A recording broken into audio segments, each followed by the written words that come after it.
মুভির শুরুতে আমাদেরকে একটি কলেজ দেখানো হয়। কলেজের ক্যাম্পাসে একটি গাছ ছিল। প্রতি ভ্যালেন্টাইন ডে তে লাভাররা নিজেদের মনের ইচ্ছা এখানে বলতো, আর সবাই মনে করতো এই গাছের নিচে পবিত্র মনে আসলে সত্যিকারের ভালোবাসা পাওয়া যায়। গাছটিকে সবাই ভার্জিন টি বলে ডাকতো। কিন্তু হোলির দিন 2023 সালে এখানে এমন কিছু হয়েছিল যার ফলে সম্পূর্ণ কলেজে আগুন লেগে গিয়েছিল। এরপর আমাদেরকে একটি ছেলেকে দেখানো হয়, এর নাম শান্তনু। এর আজকে ব্রেকআপ হয়েছিল। শান্তনু একটি মেয়েকে অনেক ভালোবাসতো, কিন্তু শান্তনুকে ফাঁকি দিয়ে সে অন্য কারোর সাথে চলে যায়। শান্তনু এখানে গাছের সামনে চিৎকার করে বলে, আমি তো পবিত্র মনে তোমার কাছে সত্যিকারে ভালোবাসা চেয়েছিলাম, কিন্তু আমার সাথে এত বড় ধোঁকা কেন হলো। শান্তনু আবারও চিৎকার করে বলে, আমার সত্যিকারে ভালোবাসা চাই। নেশার কারণে শান্তনু গাছের সাথে নিজের জীবন দিতে চায়। ওই মুহূর্তে কিছু একটা শব্দ পেয়ে তার দুই বন্ধু সেখানে চলে আসে আর শান্তনুকে তাদের সাথে রুমে নিয়ে যায়। কিন্তু তারা সেখান থেকে চলে যাওয়ার পর আমরা সেখানে একটি আত্মাকে দেখতে পাই। শান্তনু পরদিন নিজেকে তার রুমে দেখে। সে তার দুই বন্ধুকে জানায়, আমার ব্রেকআপ হয়ে গিয়েছে। তাদের মধ্যে একজন বলে, এই জন্যই বলেছিলাম ভালোবাসা ভালো না। আজ ছিল ভ্যালেন্টাইন ডে, তাই শান্তনু নিজেকে আবারও শান্ত করে। কলেজের মধ্যে দুইটি গ্রুপ ছিল। কিছু মানুষ ছিল এই গাছকে বিশ্বাস করত, আর কিছু ছিল তার বিপক্ষে। তাই তারা এই গাছের পূজা বয়কট করতে চায়, কারণ ভ্যালেন্টাইন ডে তে কোনো একজন ছেলে ভুল কিছু করে এবং হোলির দিন তার মৃত্যু হয়। এই নিয়ে পরপর তিনবার তিনজনের মৃত্যু হয়েছে। প্রথমে 2004 সালে রাঘু নামে একজন ছেলে মারা যায়। এরপর 2009 ভারুণ এবং 2014 সেট মারা যায়। এদের সবার মৃত্যু হোলির দিন হয়েছিল। এরপর আমাদেরকে আনান্না নামে একটি মেয়েকে দেখানো হয়। এই মুভিতে এর ভাবভঙ্গি দেখলে ভূতের থেকে কিছু কম লাগবে না, মনে হবে এটাই আত্মা। তো শান্তনু এবং আনান্না বেস্ট ফ্রেন্ড ছিল, যেখানে আমরা দেখতে পাই আনান্না শান্তনুকে অনেক ভালোবাসে। সম্পূর্ণ কলেজ আনন্দ উল্লাস করছিল। তখন কলেজেরই একজন ছাত্র ছাদ থেকে লাফ দিয়ে বসে। এরপর আমাদেরকে কলেজের সকল টিচারদের একসাথে দেখানো হয়। তারা কলেজের রেপুটেশন নিয়ে কথা বলছিল। প্রিন্সিপাল বলছিল, এভাবে চলতে থাকলে আমাদের কলেজে বদনাম ছড়াবে। তখন আরেক টিচার বলে, আমাদের উচিত প্যারানর্মাল এক্সপার্টদের সাহায্য নেওয়া। আমি এমন একজনকে জানি, একসময় সে এই কলেজের স্টুডেন্ট ছিল। সে একজন ডাক্তার হওয়া সত্ত্বেও এই বিষয়ে সে অনেক এক্সপার্ট। সো এই মুভি থেকে আমরা কৃষ্ণ বাবা বলেই ডাকবো। কলেজ থেকে কৃষ্ণ বাবার কাছে ফোন আসে। যেহেতু একসময় এটা তার কলেজ ছিল, তাই সে কলেজে আসতে রাজি হয়। এরপর আমরা ওই আত্মাকে দেখতে পাই যে সবসময় শান্তনুর দিকে নজর রাখছিল, আর শান্তনুর মনে হচ্ছিল কেউ যেন তাকে ডাকছে। এরপর ধীরে ধীরে কলেজের অনেকেই অসুস্থ হতে থাকে। অপরদিকে বাবা কলেজে চলে আসে। রাতের বেলা শান্তনু ঘুমিয়ে আছে। আমরা দেখতে পাই তার পাশে ওই আত্মাটিও ছিল। ওই মুহূর্তে সেই ঘরের দরজা খুলে কৃষ্ণ চলে আসে। তিন বন্ধু সেখানে ভীষণ ভয় পেয়ে যায়। শান্তনু বলে, এটা কোনো সময় হলো কারো ঘরের মধ্যে প্রবেশ করার? আপনি তো সকলকে ভয় পেয়ে দিয়েছেন। কৃষ্ণ বলে, আমি বাবা। সাহিল বলে, কলেজের মধ্যে আবার বাবার প্রয়োজন কবে থেকে হলো? কৃষ্ণ বলে, আমার নাম কৃষ্ণ। এই কলেজে 2বার বিয়ে পরীক্ষা দিয়ে পাশ করেছি, এই জন্য লোকে আমাকে ভালোবেসে বাবা বলে ডাকে। ভালো হয়েছে 2বার MA করেননি, না হলে তো সবাই আপনাকে মামা বলে ডাকতো। কৃষ্ণ বাবা বলে, একটা রিসার্চের জন্য আমি এখানে এসেছি, কোনো সমস্যা হলে তাকে যেন জানায়। সে কলেজে প্রবেশ করে বোঝা যায় এখানে তো কোনো একটা সমস্যা অবশ্যই আছে। নেক্সট ডে বাবা সকল টিচারদের সাথে বসেছিল। তাদের উদ্দেশ্যে বলে, আমাদের দুনিয়াতে অনেক রকম আত্মা ঘুরে বেড়ায়, এদেরকে 2 ভাগে ভাগ করা যায়। যদি ডিভাইস দেখায় গ্রিন হয় তাহলে তারা কোনো মানুষের ক্ষতি করবে না, কিন্তু যদি রেড লাইট আসে তাহলে সেটা কোনো ভয়ানক আত্মা হবে। রাতে যখন কৃষ্ণ বাবা কলেজ ঘুরছিল তখন তার ডিভাইস চালু হয়ে যায়। বাবা বুঝে যায় আশেপাশে কোনো আত্মা আছে, কিন্তু আত্মাটি এবার জন্য তার হাতছাড়া হয়ে যায়। অপরদিকে শান্তনুর সাথে একটি মেয়ের ধাক্কা লাগে, যাকে প্রথম দেখায় শান্তনু ভালোবেসে ফেলে। মেয়েটি তার নাম মহব্বত বলে। সে 1 বছর ড্রপ করেছিল, তাই সে আবার ভর্তি হয়েছে। কয়েকদিনের মধ্যে তারা দুজন ভালো বন্ধু হয়ে যায়। কিন্তু শকিং বিষয় হচ্ছে মহব্বতকে শান্তনু ছাড়া আর কেউ দেখতে পায় না। তার বন্ধুরা ভাবে শান্তনু হয়তো পাগল হয়ে গেছে। এর মানে মহব্বত কোনো সাধারণ মেয়ে নয়, এটা ওই গাছের আত্মা ছিল। আনান্যা যখনই শান্তনুর কাছে আসে এটা মহব্বতের কিছুতেই ভালো লাগে না, তাই আনান্যা শান্তনুর কাছে আসার আগে মহব্বত তাকে প্রপোজ করে ফেলে। আজ আনান্যা ঠিক করে যেভাবেই হোক শান্তনুকে তার মনে কথা বলবে, কিন্তু তখনই মহব্বত তার উপরে ফুলের টপ ফালায়। ঠিক সময় শান্তনু সেখানে এসে আনান্যাকে বাঁচিয়ে ফেলে। আনান্যা কিছু বলতে যাবে এর আগেও শান্তনু তাকে জানায় সে মহব্বত নামে একটি মেয়েকে পছন্দ করে। সে আমার গার্লফ্রেন্ড নয়, কিন্তু তাকে আমার খুব ভালো লাগে। তুমি একবার ওর সাথে দেখা করবে? তুমি হা বললে আমি কথা বাড়াবো। আনান্যা মনে কষ্ট নিয়ে চুপচাপ এসব কথা শুনে। পরের দিন আনান্যা কলেজের উদ্দেশ্যে বেরিয়ে পড়ে। এই সময় ভার্জিনটির আত্মা তাকে চারদিক থেকে ঘিরে ফেলে। আনান্যা তারই সামনে তার মতো একজন সামনে দেখছিল, আর কৃষ্ণ আত্মাদের উপস্থিতি বুঝে যায়। আনান্যাকে গাছের শিকড় পেঁচিয়ে ধরছিল। কৃষ্ণ সেই মুহূর্তে আনান্যাকে বাঁচিয়ে ফেলে, কিন্তু তখন সেখানে ঝুড়ির মধ্যে একটি পাতা পাওয়া যায়। কৃষ্ণ বাবা আনান্যাকে একটি সেফ জায়গায় রেখে আসে। কৃষ্ণ এবার ভার্জিনটির সামনে আসে। সে ওই পাতাটি মিলাতে যাচ্ছিল, কিন্তু কিছুতে এই পাতাটি এই গাছের সাথে মিলে না। কৃষ্ণ বাবা আরো কিছুটা গাছের সামনে যায়, কিন্তু এই গাছের পিছিয়ে তো ছিল আরো একটি গাছ। বহু বছর আগে এই স্থানটি জ্বলে গিয়েছিল, হয়তো কোনো আত্মার অপূর্ণ ইচ্ছা এখানে রয়ে গিয়েছে, তাই এখনো তার আত্মা এখানে ঘুরে বেড়াচ্ছে। যে কোনো মূল্যেই হোক আত্মা চাচ্ছে তার অসম্পূর্ণ চাওয়াকে পূরণ করতে। তার ছোট ভাইকে এখানকার সিসিটিভি ফুটেজ বের করতে বলে। কৃষ্ণ খেয়াল করে গাছের নিচে একটি চিরকুট রয়েছে। শান্তনু ঘুম ভাঙতে সেই রুমটিকে সুন্দর করে সাজানো দেখতে পায়। মহব্বত বলে, 5 মিনিট পর আমার সাথে ছাদে দেখা করো। অন্যদিকে সিসিটিভি ফুটেজে কৃষ্ণ দেখতে পায় ওই দিন শান্তনু সেখানে গিয়েছিল প্রেম প্রেমে ধোঁকা খাওয়ার পর শান্তনু সেখান থেকে সাহায্য চায়। এদিকে শান্তনু ছাদে আসে। ছাদের চারিপাশটা সুন্দর করে সাজানো হয়েছিল। সামনে সুন্দর করে সাজানো একটি বেড দেখা যায়। এইসব দেখে শান্তনু অনেক অবাক হয়। মহব্বত তাকে বলে আমি তোমাকে অনেক ভালোবাসি, কিন্তু এটা শোনার জন্য শান্তনু মোটেও প্রস্তুত ছিল না। শান্তনু বলে আমি তোমার কাছে কিছু লুকাতে চাই না, কিছুদিন আগে আমি ধোঁকা খেয়েছি, তাই এইসবের মধ্যে ভয় জড়িয়ে গিয়েছে আমার কিছুদিন সময় লাগবে। মহব্বত বলে আমিও তো ভয় পেয়েছিলাম, ছেলেরা তো ভালোবাসে মেয়েদের শৈল খুঁজে, কিন্তু শান্তনু বলে ভালোবাসা তো দুটি আত্মার মিলন। এটা শুনে মহব্বত অনেক খুশি হয়ে যায় এবং বলে আমিও তোমার কাছে কোনো কিছু লুকাতে চাই না। শান্তনু অনেক কৌতূহলবশত জিজ্ঞাসা করে তুমি কি কিছু লুকিয়েছো? মহব্বত বলে আমি একটি আত্মা, কিন্তু শান্তনু তো এই কথা মজায় উড়িয়ে দেয়। মহব্বত কিছুদিন তাকে বিশ্বাস করতে পারছিল না সে একজন আত্মা। এবার মহব্বত নিজের আসল রূপে ফিরে আসছে। মহব্বতের এই রূপ দেখে শান্তনু অনেক ভয় পেয়ে যায়। ভয়ে চিৎকার করে ভূত ভূত বলে ডাকতে শুরু করে। দূর থেকে এই কথা কৃষ্ণ শুনে নেয়। শান্ত এবার সেই স্থান থেকে পালাবার চেষ্টা করে, কিন্তু ঘুরে ফিরে শান্তনু সে একই জায়গায় আসে। অপরদিকে আমরা কৃষ্ণকে দেখতে পাই যে একটি যন্ত্রের সাহায্যে দেওয়ালের উপরে উঠতে থাকে। অনেক কষ্টের পর কৃষ্ণ ছাদে উঠে যায়। এদিকে শান্তনু এখনো পালাচ্ছে, মহব্বত তার পিছু করছে। কৃষ্ণ ছাদ থেকে ভিতরে প্রবেশ করতে গেলে চারদিকে একটি শিকড় দেওয়া দরজা দেখা যায়। কৃষ্ণর কাছে থাকা বিভিন্ন পাওয়ারফুল টুল ব্যবহার করে এই শিকড়গুলো সে ভাঙার চেষ্টা করে। এদিকে মহব্বত শান্তনুকে হাওয়াতে ঝুলিয়ে রেখেছে। এই মধ্যে কৃষ্ণ এসে শান্তনুকে একটি গুলি করে। নিমিষে শান্তনু মায়াজাল থেকে বেরিয়ে আসে। এরপর কৃষ্ণ দ্রুত তাকে নিয়ে পালিয়ে যায়। শান্তনু জ্ঞান ফিরলে কৃষ্ণ তাকে বলে তোমার বন্ধুদের অ্যালার্ট করে দাও, কোনোভাবে যেন তারা হোস্টেলে না যায়। এদিকে কলেজের আবহাওয়া দেখে ভালো মনে হচ্ছিল না। শান্তনু সাহিলকে ফোন দেয়। শান্তনু সাহিলকে বলে হোস্টেলে যাস না, মহব্বত একটি ভূত। কিন্তু তারা দুজন এই কথাটি মজায় উড়িয়ে দেয়। কিন্তু শান্তনু তাদেরকে বারবার বোঝানোর চেষ্টা করে, কিন্তু কে শুনে কার কথা। তারা দুজন রুমে প্রবেশ করে। ঠিক ওই মুহূর্তে ঘরে জানালা দরজা বন্ধ হয়ে যায়। তারা ভয় পালাতে চাইলে ভূতনি তাদেরকে শিকড় দিয়ে আটকে ফেলে। মহব্বত বলে শান্তনু কোথায়? ভয়ের কারণে সাহিল বলে দেয় বাবার সাথে আছে। অপরদিকে আমাদেরকে কৃষ্ণ এবং শান্তনুকে দেখানো হয়। কৃষ্ণ বলে ভূতের ব্যাপারে যা জানো সবকিছু আমাকে জানাও। শান্তনু বলে আরে ও ভূত নয়, ভূতনি। কৃষ্ণ বলে ভাজিনটি গাছ পাড়িয়ে তুমি কেন ওই গাছের সামনে গেলে? এমনি গার্লফ্রেন্ড পটাতে পারো না, তাই বলে কি ভূতকে পটাবে? আর তখনই হঠাৎ করে সেখানে ভূতনি চলে আসে। কৃষ্ণ এবার তার সাথে কিছুতেই পায় না, উল্টো কৃষ্ণকে হিপনোটাইজ করে ফেলে, যার জন্য গাড়ি এদিকে সেদিকে যেতে থাকে। ওই মুহূর্তে আমরা দেখতে পাই কৃষ্ণ গাড়িতে থাকা শঙ্খটি বেজে ওঠে। এরপর তার হুঁশ ফিরে আসে, কিন্তু কৃষ্ণ কিছুতেই এই আত্মার সাথে পেরে উঠছে না। এক পর্যায়ে ভূতনি শান্তনুকে নিয়ে চলে যায়। ওইদিকে শান্তনুর দুই বন্ধু পালিয়ে যাচ্ছিল, আর মহাবত তাকে নিয়ে গেটের সামনে আসে। যদিও তারা ভূতকে দেখতে পায় না, তাই মনে করে শান্তনুর মধ্যে ভূত আছে। শান্তনুকে দেখে দুই বন্ধু সেখান থেকে দৌড়ে পালায়। শান্তনু হুঁশ ফিরে আসে। শান্তনু পালিয়ে বন্ধুদের পিছু করতে থাকে। বন্ধুরা বলে তুই কেন ভাগছিস? তুই নিজেই তো ভূত। শান্তনু বলে আরে আমি ভূত নয়, আমি তো ভূতনি থেকে পালাচ্ছি। এই বলে তিনজন আবারও পালায়। তবে সব স্থানীয় ভূতনি হাজির হয়ে যায়। অর্থাৎ এই ভূতনির হাত থেকে রেহাই পাওয়া এত সহজ নয়। মুভির এই সিনটি ভীষণ মজা ছিল। ভূতনি শান্তনুর কাছে এসে বলে আমি তোমাকে ভালোবাসি, অনেক হয়েছে, চলো আমরা এখন একটু ডান্স করি। বলে এখন কেন কান্না শুরু করেছো? শান্তনু বলে আমি ভুল করে সেদিন সেখানে এমন করেছিলাম, না বুঝে তোমার এরিয়াতে ঢুকে পড়েছি।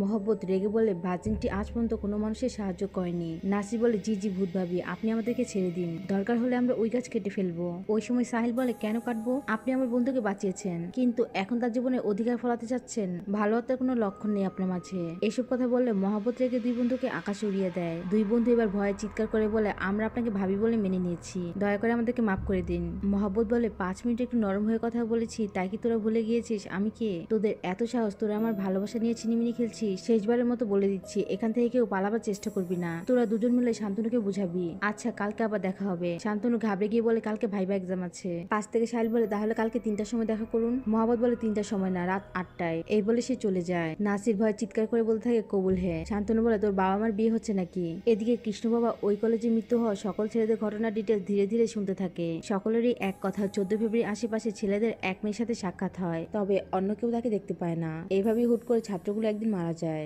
আর এই সবকিছু হোলির দিনই ঘটে। হোলি শুরু হতে আর মাত্র 7 দিন বাকি। এই কয়েকদিনের মধ্যে কিছু একটা করতে হবে, না হলে শান্তনুর প্রাণ চলে যাবে। পরদিন সকালে 3 বন্ধু একটি হোটেলে নাস্তা করতে যায়। দেখা যায় আজকে দোকানদার তো কৃষ্ণ। কৃষ্ণ বলে চুপচাপ নর্মাল ভাবে অন্য মানুষের মতো আমার সাথে ব্যবহার করো। শান্তনু বলে ও আমার ভালোবাসে না। কৃষ্ণ তাকে কাছে ডেকে ফিসফিস করে বলে ও আমাদেরকে দেখছে না তো। তখন 3 বন্ধু ভয় পেয়ে যায়। চোখের বলে কি কৃষ্ণ একটি টেবিলের সামনে এসে বসে। কৃষ্ণ বলে অবাক হচ্ছ?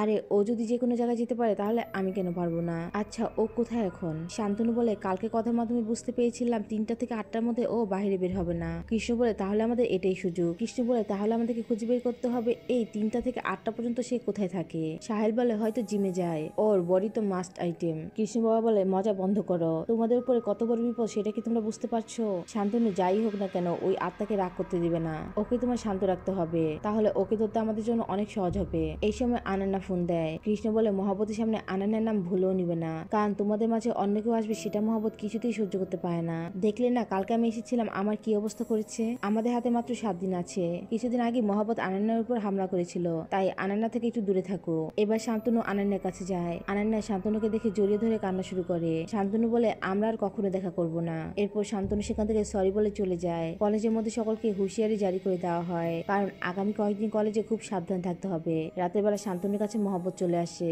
মহব্বতকে খুশি করার জন্য তারা দুজন অনেক আয়োজন করছিল।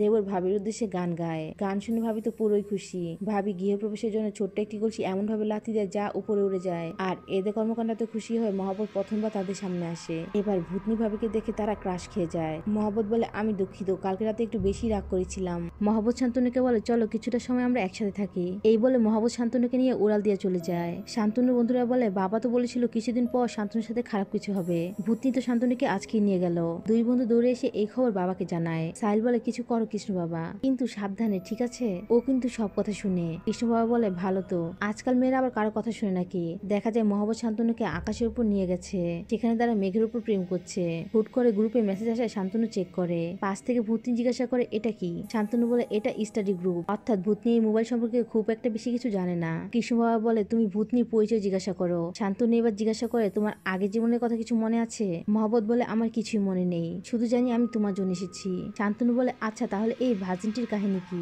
মহব্বত বলে জানি না, তবে সবকিছু অদ্ভুত মনে হয়। শান্তনু আবার জিজ্ঞাসা করে তাহলে এত পাওয়া তোমার মাঝে কিভাবে আসলো? মহব্বত বলে যখন কেউ কাউকে মন থেকে চায় তখন অটোমেটিকই পাওয়া চলে আসে। এরপর মহব্বত শান্তনুকে আর কোনো প্রশ্ন করার সুযোগই দেয় না। অন্যদিকে অনন্যা বারবার শান্তনুকে ফোন দিচ্ছিল। শান্তনু গ্রুপে জানায় অনন্যাকে সবাই থামাও। ফোন রিসিভ না করায় অনন্যা রেগে কলেজে বাইরে আসে। অন্যদিকে ভূত তো গানে কলি খেলছিল। অনন্যা বাবার কাছে গেলে বাবা দূরবীন দিয়ে আকাশের দিকে দেখতে বলে। দেখা যায় আকাশে তো শান্তনু বসে আছে। অনন্যা তো নিজের চোখকেই বিশ্বাস করতে পারছে না। পরদিন দেখা যায় সকলে এক জায়গায় হয়েছে। অনন্যা আগে শান্তনু গালে একটা ঠাস করে চট দিয়ে দেয়। শান্তনু বলে আমি তো তোমার ভালো থাকার জন্য এসব করেছি। বাবা বলে দেখো অনন্যা, তোমাদের ভালোবাসা তোমাদের জন্য লুকিয়ে রাখতে হবে। মহব্বত কিছুতে এটা সহ্য করতে পারবে না। অনন্যা অভিমানী স্বরে বলে আমি ওকে ভালোবাসি না। এই বলে অনন্যা সেখান থেকে চলে যায়। এই কথা বলে অনন্যা চলে যেতে চাইলেই সাহিল বাইরে থেকে লাইন মারে। ব্যাস খায় একখানা চর। নাসির ভাই বাদ থাকবে কেন, সে আর একটা চর মেরে বসে। অনন্যা চলে গেলে শান্তনু তার পিছনে পিছনে যায়। এবার অনন্যা রাগ দেখিয়ে বলে 2 দিন আসে বাবা বুঝে গেল আর তুই বুঝলি না। শান্তনু বলে একসময় তো তোকে আমি পছন্দ করতাম, কিন্তু তুই কি আমাকে ভাও দিতি? বরং তুই তো উল্টো আমাকে মারতে আসতি। অনন্যা বলে কিন্তু এখন তো ভালোবাসি। এবার অনন্যা এবং শান্তনু দুজন এক হয়। নাসির জিজ্ঞাসা করে বাবা আপনি কি কাউকে ভালোবেসেছিলেন? কৃষ্ণ বাবা বলে বেশি ছিলাম, কিন্তু তাকে হারিয়ে ফেলেছি। তবে তাকে যদি কখনো পাই তার জন্য জীবন দিতে রাজি আছি। বাবা শান্তনুকে মহব্বতের ছবি আঁকতে বলে। বাবার কথা মতো শান্তনু মহব্বতের একটি ছবি এঁকে বাবার কাছে আসে, কিন্তু তখন তো বাবা সেখানে ছিল না। অপরদিকে মহব্বতের আসার সময় হয়ে যাচ্ছে, কিন্তু অনন্যা একা যাবে এজন্য শান্তনু তার পিছনে যায় আর ছবিটি সেখানে রেখে যায়। এর মাঝে কলেজের মধ্যে হোলি খেলা শুরু হয় আর 8টা বাজে মহব্বত চলে আসে। তবে হোলি দেখে মহব্বত ভয় পেয়ে যায়। এক এক করে অতীতের সব কথা তার মনে পড়তে থাকে। মহব্বতের চোখ থেকে পানি ঝরছে। মহব্বত বলে ভালোবাসার উপরে এই দুনিয়াতে আর কিছু নেই, আর সত্যিকারের ভালোবাসা খুবই ভাগ্যবান ব্যক্তি পায়। আমরা দেখি এসব কথা তার বয়ফ্রেন্ড ভিডিও করে নেয়। ভিডিওর মধ্যে তারা একে অপরের অনেক কাছাকাছি আসে। এটা ছিল 2003 সাল। পরের দিন মহব্বত কলেজে প্রবেশ করে। তখন কিছু কিছু ছেলে তাকে ব্যঙ্গ করছিল, আপনি সত্যিকারের ভালোবাসা খুঁজছেন তাই তো? আমরাও তো সত্যিকারের ভালোবাসা মানুষকে পেতে চাই, তাহলে তো আপনার আমাদের সবাইকে ভালোবাসা উচিত। মহব্বত এসবে কিছুই বুঝতে পারছিল না। ছেলেদের কথায় পাত্তা না দিয়ে মহব্বত ভিতরে প্রবেশ করে। তবে কলেজে সকলে এই ভিডিওটি দেখে ফেলেছে। সকলেই মহব্বতের এই ভিডিওটি নিয়ে মজা করছিল। এসব কথা চিন্তা করতে করতে মহব্বত তার আসল রূপে ফিরে আসতে শুরু করে। মহব্বতের আওয়াজে কলেজে সকলেই অস্বাভাবিক হয়ে পড়ে। শান্তনু মহব্বতের কাছে গিয়ে তাকে বারবার ডাকতে শুরু করে, তবে মহব্বতের কোনো হুঁশ ছিল না। এক এক করে কলেজে সবাই অসুস্থ হয়ে পড়ে। অপরদিকে আমরা কৃষ্ণকে দেখতে পাই, যে মহব্বতের ছবিটি দেখছিল। এবার শান্তনু রাগের বসে গাছের সামনে গিয়ে বলে তুমি এসব কি করছো? মারতে হলে আমাকে মারো, আমার বন্ধুদের ক্ষতি করছো কেন? মহব্বত তাকে দূরে ছিটকে ফেলে দেয়। দূর থেকে কৃষ্ণ বাবা শান্তনুকে মাথা ঠান্ডা করতে বলে। এরপরে সকল টিচার সহ স্টুডেন্ট মহব্বতের ছবিটি দেখে। প্রফেসর বলে এটা তো কারিশমা। 2003 সালে সে এই কলেজে স্টুডেন্ট ছিল। ওই সময় দুজনে একটা ইন্টিমেট ভিডিও রঘু ভাইরাল করে দিয়েছিল। কাশ্মীরের রঘুর কাছে গিয়ে বলে আমি তোমাকে ভালোবেসেছিলাম, তুমি বলেছিলে তুমি আমাকে ভালোবাসো। এরপর রঘুকে একটা চট দিয়ে সেখান থেকে কাশ্মীরা চলে যায়। ওই দিনের পথে কাশ্মীরাকে আর কলেজে দেখা যায়নি। কৃষ্ণ বলে কালকে হোলির দিন, আমাদের এ ব্যাপারে পুরোপুরি প্রস্তুত হতে হবে। মহব্বত যে কোনো সময় সবার উপর আক্রমণ করবে। আজকের দিনে লড়াই করার জন্য সবাই যেন কেমন প্রস্তুত। কিছুক্ষণ পরে শান্তনুর কাছে অনন্যা এসে বলে তুমি কি সত্যি ওকে ভালোবেসে ফেলেছিলে? শান্তনু বলে আমি জানি না, কিন্তু আমাকে বিশ্বাস করো আমি তোমাকে ভালোবাসি। অনন্যা বলে তার মানে তুমি ওকে ভালোবাসো আর আমাকে ধোঁকা দিয়েছো? অর্থাৎ অনন্যা রূপে এটা মহব্বত ছিল। শান্তনু চিৎকার করে বলে আমার অনন্যাকে ছেড়ে দাও। মহব্বত এক ভয়ানক রূপে রূপান্তরিত হয়। তবে কৃষ্ণ প্রস্তুত ছিল। আমরা দেখি অনন্যাকে গাছের শিকড়ের মাধ্যমে পেঁচানো হয়। কৃষ্ণ সহ সেখানে সকলকে শিকড়ে আটকে ধরে। তবে কৃষ্ণ তার সর্বশক্তি দিয়ে এই শিকড়গুলো ছিঁড়ে ফেলে। এরপর এই চাকু কৃষ্ণ মহাবতের দিকে ছুড়ে মারে, তবে মহাবতের জাদু ছুরি উল্টো কৃষ্ণ পিঠে লেগে যায়। অনন্যার অবস্থা অনেক খারাপ। এসব দেখে নিজেকে কন্ট্রোল করতে না পেরে শান্তনু বলে, মহাবত তুমি তো আমাকে চাও, তাহলে এদিকে ছেড়ে দাও, আমাকে তোমার সাথে নিয়ে যাও। এটা শুনে মহাবত অনন্যাকে ছেড়ে দেয়। ওইদিকে কৃষ্ণ বাবা আগেই গাছের মধ্যে হোলি সেট করে রেখেছিল। এবার সে ডিভাইস চাপ দিয়ে মহাবতের উপর হোলি ফেলায়। নিমিষেই মহাবত দুর্বল হয়ে পড়ে। শান্তনু উপর থেকে ব্যালেন্স হারিয়ে পড়ে যায়। এবার কাশ্মীর আর অতীতের সবকিছু মনে পড়তে শুরু করে। ওই দিন রঘুর ধাক্কায় কাশ্মীরের সিঁড়ি থেকে পড়ে গিয়েছিল। এক পর্যায়ে রঘু ভেবে নেয় কাশ্মীর আর বেঁচে নেই, তাই ঘটনাটি সুইসাইড আকারে সবাইকে দেখাতে চেয়েছিল। রঘু কাশ্মীরের গলায় দড়ি পেঁচিয়ে ঝুলিয়ে দেয়, তবে তখনই কাশ্মীরের হুঁশ ফিরে আসে। এসব দেখে রঘু আরো ভয় পেয়ে যায়। তার অপকর্ম ঢাকার জন্য সে কাশ্মীরাকে ওইভাবেই মেরে ফেলে। এরপর ওই গাছটিতে আগুন লাগিয়ে দেয়। তখন ওই গাছও কলেজের অনেকটা অংশ পুড়ে গিয়েছিল। মহাবতের কাজে বারবার কৃষ্ণ বাবা বাধা দিচ্ছিল, তাই কৃষ্ণকে এবার সাজা দিতে চায়। তবে তখন কৃষ্ণবুকে পা রাখতে কাশ্মীরা দেখতে পায়। কলেজ লাইফে এই ছেলেটা সবসময় তাকে দূর থেকে ভালোবাসতো। যেদিন রঘু কাশ্মীরাকে প্রপোজ করেছিল সেদিন কৃষ্ণ তাকে প্রপোজাল করতে এসেছিল, তবে ওই ঘটনা থেকে সে পিছিয়ে যায়। কৃষ্ণ বলে, এত সাল তোমাকে খুঁজেছি আর আজকে পেয়ে গেলাম। কৃষ্ণ কাশ্মীরাকে ভালোবাসার আদরে জড়িয়ে ধরে। কৃষ্ণ বলে, আজকে তোমাকে আমি এই অশান্তির জগৎ থেকে মুক্তি দেব। এই বলে ত্রিশূলটি দিয়ে কাশ্মীরা বুকে আঘাত করে। তবে কৃষ্ণ এতে অঝরে কান্না করছিল, কারণ কৃষ্ণ এত বছর পর তার ভালোবাসাকে ফিরে পেয়েছিল। কাশ্মীরা হাসি মুখে বিদায় নেয়। এরপর আমাদেরকে কিছুদিন পরে ঘটনা দেখানো হয়। আজকে কলেজকে আবারও সুন্দরভাবে সাজানো হয়েছে, আর সকলে কৃষ্ণ আর কাশ্মীরের ছবি ওই গাছটিতে লাগিয়ে দেয়। এর মানে কৃষ্ণ আর বেঁচে নেই। কাশ্মীরের জন্য সে তার নিজের জীবন দিয়েছে। মুভির একটা লাইন তো মনে আছে অবশ্যই, যে কৃষ্ণ বলেছিল যদি তাকে আবার ফিরে পাই তাহলে তার জন্য নিজের জীবন দিব। তো এভাবে এই সুন্দর মুভিটি শেষ হয়, কিন্তু এটা হরর থেকে কমেডি বেশি ছিল।